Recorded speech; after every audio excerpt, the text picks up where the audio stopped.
Hello everyone, welcome back to my YouTube channel. ಹೇಗಿದ್ದೀರಾ ಎಲ್ಲರೂ? I hope ನೀವೆಲ್ಲರೂ ಚೆನ್ನಾಗಿದ್ದೀರಾ ಅಂತ ಇವತ್ತಿನ ವಿಡಿಯೋನ ಸ್ಟಾರ್ಟ್ ಮಾಡ್ತಾ ಇದ್ದೀನಿ. ಈ ವಿಡಿಯೋದಲ್ಲಿ ನಾನು ಬೆಟ್ಟದ ನೆಲ್ಲಿಕಾಯಿ ಉಪ್ಪಿನಕಾಯಿನ ಈಸಿಯಾಗಿ ಯಾವ ರೀತಿ ಮಾಡ್ಕೊಳ್ಳೋದು ಅಂತ ತೋರಿಸ್ತಾ ಇದ್ದೀನಿ.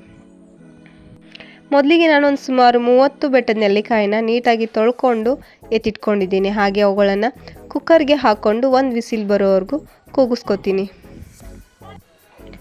30 ಬೆಟ್ಟದ ನೆಲ್ಲಿಕಾಯಿಗೆ ನಾನು ಸುಮಾರು 2 ಕಪ್ಪಷ್ಟು ನೀರು ಹಾಗೆ 2 ಸ್ಪೂನಷ್ಟು ಉಪ್ಪನ್ನು ಹಾಕಿ ಬೇಯಿಸ್ಕೊಳ್ತಾ ಇದ್ದೀನಿ.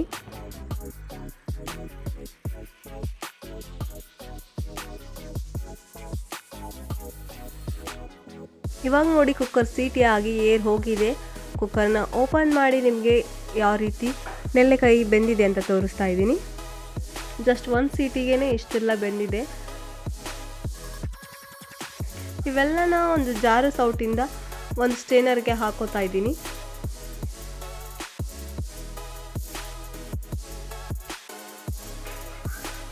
ಇಲ್ಲಿ ನೆಲ್ಲಿಕಾಯಿ ಆರೋ ಅಷ್ಟರಲ್ಲಿ ನಾವು ಅದಕ್ಕೆ ಬೇಕಾದಂಥ ಮಸಾಲೆನ ರೆಡಿ ಮಾಡ್ಕೊಂಡ್ಬಿಡೋಣ. ಮೊದಲಿಗೆ 1 ಸ್ಪೂನ್ ಆಗುವಷ್ಟು ಮೆಂತ್ಯ, 2 ಸ್ಪೂನ್ ಜೀರಿಗೆ ಹಾಗೆ 3 ಸ್ಪೂನು ಸಾಸಿವೆನ ಹಾಕ್ಕೊಂಡು ಲೈಟಾಗಿ ಫ್ರೈ ಮಾಡ್ಕೊಳ್ಳೋಣ. ಇದಕ್ಕೆ ಯಾವುದೇ ರೀತಿ ಎಣ್ಣೆನ ಹಾಗೆ ಯಾವುದನ್ನು ಯೂಸ್ ಮಾಡಬೇಡಿ, ಡ್ರೈ ರೋಸ್ಟ್ ಮಾಡ್ಕೊಳ್ಳಿ. ಡ್ರೈ ರೋಸ್ಟ್ ಆದಮೇಲೆ ಅದನ್ನು ಗ್ರೈಂಡ್ ಮಾಡಿಕೊಂಡು ಎತ್ತಿಟ್ಕೊಂಡಿದ್ದೀನಿ. ಹಾಗೆ ನೋಡಿ ನೆಲ್ಲಿಕಾಯಿ ಆರಿದೆ, ಅದನ್ನೆಲ್ಲ ಬೀಜನ ತೆಗಿತಾ ಇದ್ದೀನಿ ಒಂದೊಂದಾಗಿ. ಬೀಜನ ತೆಗೆದಾದ್ಮೇಲೆ ಅದನ್ನು ಸ್ವಲ್ಪ ದೊಡ್ಡ ಪಾತ್ರೆಗೆ ಹಾಕ್ಕೊಳ್ಳಿ. ಎಲ್ಲ ಮಸಾಲೆ ಐಟಮ್ನ ಮಿಕ್ಸ್ ಮಾಡೋಕ್ಕೆ ಸರಿ ಆಗಬೇಕು ಅದಕ್ಕೆ. ಈಗ ನೋಡಿ ನಾನು ಅಷ್ಟೊಂದು ನೆಲ್ಲಿಕಾಯಿಗೆ ಒಂದು 3 ರಿಂದ 4 ಸ್ಪೂನು ಖಾರನ ಹಾಕೋತಾ ಇದ್ದೀನಿ, ಅಚ್ಚ ಖಾರದ ಪುಡಿ.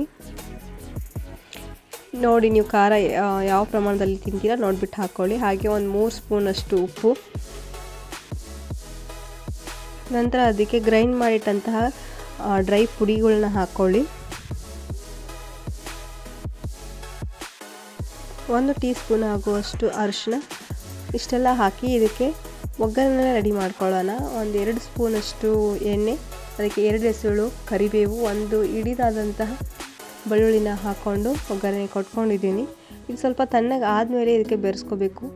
ನೀವು ಬಿಸಿ ಇದ್ದಾಗಲೇ ಬೆರೆಸ್ಕೊಬಿಟ್ರೆ ಸ್ವಲ್ಪ ಸ್ಮೆಲ್ ಆಗುತ್ತೆ ಉಪ್ಪಿನಕಾಯಿ. ಹಾಗಾಗಿ ಇದು ನೋಡಿ ಇದೆಲ್ಲ ಮಸಾಲೆ ಐಟಮ್ನ ಒಂದು ಸರ್ತಿ ಚೆನ್ನಾಗಿ ಮಿಕ್ಸ್ ಮಾಡಿಕೊಂಡು 1 ಸ್ಪೂನ್ ಆಗುವಷ್ಟು ಶುಗರ್ನ ಹಾಕೋತಾ ಇದ್ದೀನಿ. ಅದರ ಜೊತೆಗೆ ಏನು ನೆಲ್ಲಿಕಾಯಿನ ಕುದಿಸಿಟ್ಕೊಂಡಿದ್ವಲ್ಲ ಆ ನೀರನ್ನು ಇಲ್ಲಿ ಉಪ್ಪಿನಕಾಯಿಗೆ ಮಿಕ್ಸ್ ಮಾಡ್ಕೊಳ್ತಾ ಇದ್ದೀನಿ. ಇದು ಉಪ್ಪಿನಕಾಯಿ ಡ್ರೈ ಆಗಬಾರ್ದು ಅಂದ್ಕೊಂಡು ಇದಕ್ಕೆ ಅದೇ ನೀರು ಮಾತ್ರ ಯೂಸ್ ಮಾಡಬೇಕು, ಬೇರೆ ತಣ್ಣೀರನ್ನು ಯೂಸ್ ಮಾಡಬೇಡಿ. ನೀರನ್ನ ನೀವು ನೋಡಿಬಿಟ್ಟು ಹಾಕ್ಕೊಳ್ಳಿ, ನಿಮ್ಮ ಕನ್ಸಿಸ್ಟೆನ್ಸಿ ಎಷ್ಟು ಬೇಕೋ ಅಷ್ಟು. ನಾನು ಫಸ್ಟು 1 ಕಪ್ ನೀರನ್ನು ಯೂಸ್ ಮಾಡಿ ನೋಡಿದೆ, ಇನ್ನೂ ಸ್ವಲ್ಪ ಡ್ರೈ ಅನ್ನಿಸ್ತು. ಅದಕ್ಕೆ ಮತ್ತೊಂದು ಕಪ್ಪು ನೀರನ್ನ, ಟೋಟಲ್ 2 ಕಪ್ಪು ನೀರನ್ನ ನಾನು ಈ ಉಪ್ಪಿನಕಾಯಿಗೆ ಬಳಸಿದ್ದೀನಿ. ಅದು ನೆಲ್ಲಿಕಾಯಿನ ಕುದಿಸಿರುವಂಥ ನೀರೇ, ಬೇರೆ ತಣ್ಣೀರಲ್ಲ.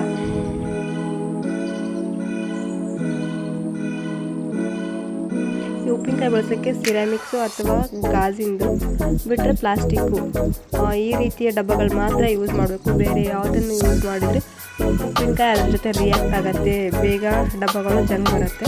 ಅದಕ್ಕೋಸ್ಕರ ಆಗಲೇ ಏನು ಒಗ್ಗರಣೆ ಮಾಡಿಟ್ಕೊಂಡಿದ್ವಲ್ಲ ಆ ಒಗ್ಗರಣೆ ಮಿಕ್ಸ್ ಮಾಡಿ ಫೈನಲ್ ಆಗಿ ಒಂದು ಸರ್ತಿ ಮಿಕ್ಸ್ ಮಾಡಿಬಿಟ್ರೆ ಮುಗೀತು, ಉಪ್ಪಿನಕಾಯಿ ರೆಡಿ ಆಯಿತು.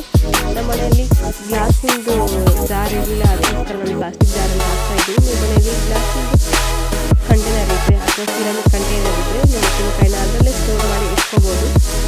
ನೋಡ್ತಿರಲ್ವ, ಈಸಿಯಾಗಿ ಇನ್ಸ್ಟೆಂಟಾಗಿ ಉಪ್ಪಿನಕಾಯಿನ ಯಾವ ರೀತಿ ಮಾಡೋದು ಅಂತ ತೋರಿಸಿದ್ದೀನಿ. ಈ ವಿಡಿಯೋ ನಿಮಗೆ ಇಷ್ಟ ಆದರೆ ಲೈಕ್ ಮಾಡಿ, ಶೇರ್ ಮಾಡಿ, ಹಾಗೆ ನನ್ನ ಚಾನಲ್ನ ಸಬ್ಸ್ಕ್ರೈಬ್ ಮಾಡಿಕೊಂಡು ಸಪೋರ್ಟ್ ಮಾಡಿ. Thank you for watching. Love you all.